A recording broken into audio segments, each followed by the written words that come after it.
क्या आपने कभी सोचा है कि जब रात के ठीक 12 बजे घड़ी की सुइयां मिलती हैं तो किसी की जिंदगी पूरी तरह बदल सकती है?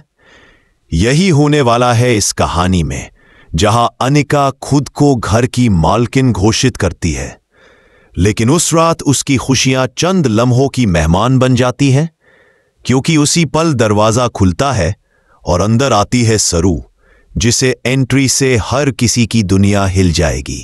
रात का सन्नाटा पूरे घर पर छाया हुआ था। हवाओं में हल्की सी ठंडक थी और घड़ी की सुइयां धीरे धीरे 12 की ओर बढ़ रही थीं।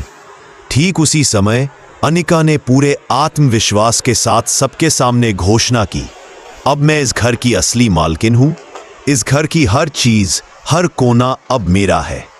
उसकी आंखों में अहंकार साफ झलक रहा था।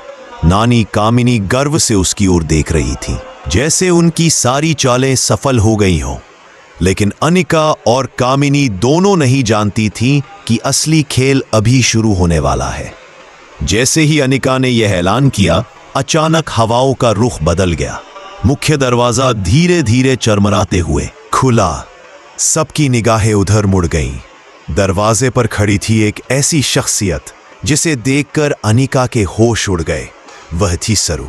अनिका और कामिनी के चेहरे पर डर साफ दिखाई देने लगा।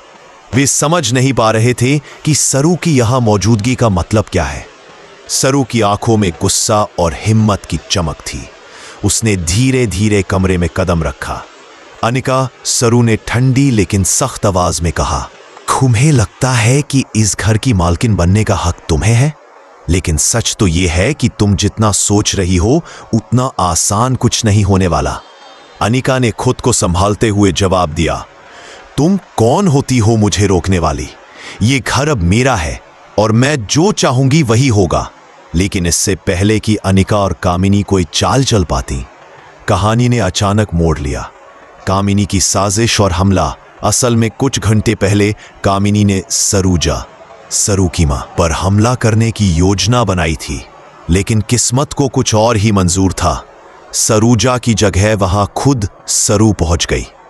जैसे ही कामिनी ने हमला करने की कोशिश की, सरू ने उसका हाथ पकड़ लिया और जोर से धक्का दिया। दोनों में जबरदस्त हाथापाई शुरू हो गई। नकाब हटाने की कोशिश में सरू का चेहरा कामिनी से टकरा गया। तभी कामिनी ने चालाकी से राख उठाई और सरू के चेहरे पर फेंक दी। सरू पल भर के लिए अंधी सी हो गई और उसी मौके का फायदा उठाकर कामिनी वहां से भाग निकली। भागते भागते कामिनी का चाकू गेट के बाहर गिर गया। यह वही सबूत था जो आगे पूरी कहानी का रुख बदलने वाला था। वेद का गुस्सा और सरू का साहस। जब सरू लड़ाई के बाद घर लौटी, तभी वहां वेद आ गया। वेद ने सरू को देखकर गुस्से में कहा, तुम अकेले इतने बड़े खतरे का सामना क्यों करने गई? अगर तुम्हें कुछ हो जाता तो तुमने मुझे बताया क्यों नहीं? सरू ने धीरे से कहा, अगर मैं तुम्हें बताती तो तुम मुझे जाने ही नहीं देते। मुझे यह करना ही था। वेद का गुस्सा अभी शांत नहीं हुआ था, लेकिन उसके चेहरे पर चिंता साफ थी।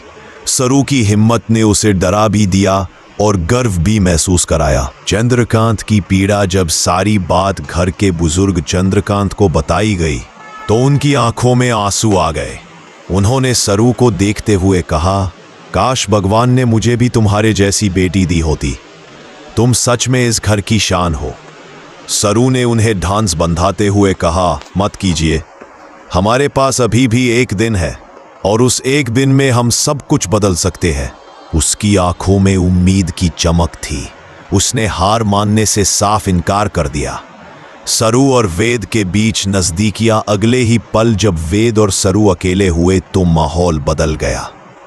वेद अब भी नाराज था, लेकिन सरू की मासूमियत और देखभाल ने माहौल को हल्का बना दिया। सरू ने हंसते हुए कहा, इतना गुस्सा ठीक नहीं होता। नाराजगी छोड़ दो, वरना तुम्हारे चेहरे पर झुर्रियां जल्दी पड़ जाएंगी। वेद ने होंठ दबाते हुए मुस्कुराने की कोशिश की, लेकिन जल्दी ही उसका गुस्सा पिघल गया।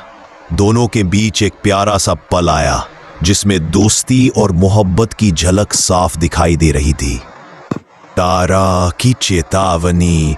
लेकिन इन प्यारे लम्हों पर तारा की नजर पड़ गई। तारा ने सरू को अलग ले जाकर कहा, हमने तुम्हें पहले ही चेतावनी दी थी कि तुम्हारे और वेद के बीच की दूरियां बनी रहनी चाहिए। ये नजदीकियां तुम्हें और मुसीबत में डालेंगी। सरू ने शांत होकर जवाब दिया, आप चिंता मत कीजिए, जैसा आपने कहा था वैसा ही होगा। हमारी दोस्ती कभी उस सीमा को पार नहीं करेगी। लेकिन तभी पास खड़ा वेद सब सुन चुका था। उसने सीधा तारा से कहा, आप जो सोच रही है वह गलत है। मैं सरू से प्यार करता हूं और सिर्फ उसी से शादी करूंगा। तारा यह सुनकर चौंक गई, जबकि सरू के चेहरे पर हैरानी और हल्की सी मुस्कान दोनों थीं। असली सच्चाई का खुलासा कहानी का सबसे बड़ा मोड़ तब आया जब सरूजा खुद सरू के सामने आ खड़ी हुई। उसकी आंखों में आंसू थे और आवाज कांप रही थी। सरू, तुम जिस लड़की की तलाश में अब तक थी वह कोई और नहीं बल्कि तुम खुद हो। असली हकदार तुम हो, इस घर की असली मालकिन भी तुम ही हो। यह सुनते ही सरू के पैरों तले जमीन खिसक गई। उसे यकीन ही नहीं हुआ कि जिसकी तलाश में वह और सब लोग अब तक भटक रहे थे, वह हकदार वही खुद है। उसने धीरे धीरे कहा, मतलब अनिका जो कर रही है उसे रोकने का अधिकार सिर्फ मेरे पास है? सरूजा ने सिर झुकाकर हामी भर दी। बड़ा धमाका आने वाला है। अब सरू पूरी तरह तैयार थी। उसने मन ही मन ठान लिया कि वह पुलिस के साथ आकर अनिका और कामिनी का असली चेहरा सबके सामने लाएगी। और यही होगा वह पल जब पूरे घर को सबसे बड़ा झटका लगेगा। लेकिन सवाल यह है, क्या सरू सही समय पर सबूतों के साथ आ पाएगी? क्या वह अनिका और कामिनी की चालों को मात देकर सबको बचा पाएगी? और क्या वेद और सरू का रिश्ता इस सच्चाई से और मजबूत होगा या टूट जाएगा? अगर आप भी जानना चाहते हैं कि सरू आगे क्या कदम उठाएगी और अनिका को कैसे बेनकाब करेगी, तो अपनी राय जरूर बताइए। आपकी एक एक सोच इस कहानी को और मजबूत बनाती है। नीचे कमेंट करके बताइए, आपके हिसाब से असली जीत किसकी होगी? रात बीत चुकी थी, लेकिन घर के अंदर हलचल थमने का नाम नहीं ले रही थी। हर कोई किसी न किसी चिंता में डूबा था।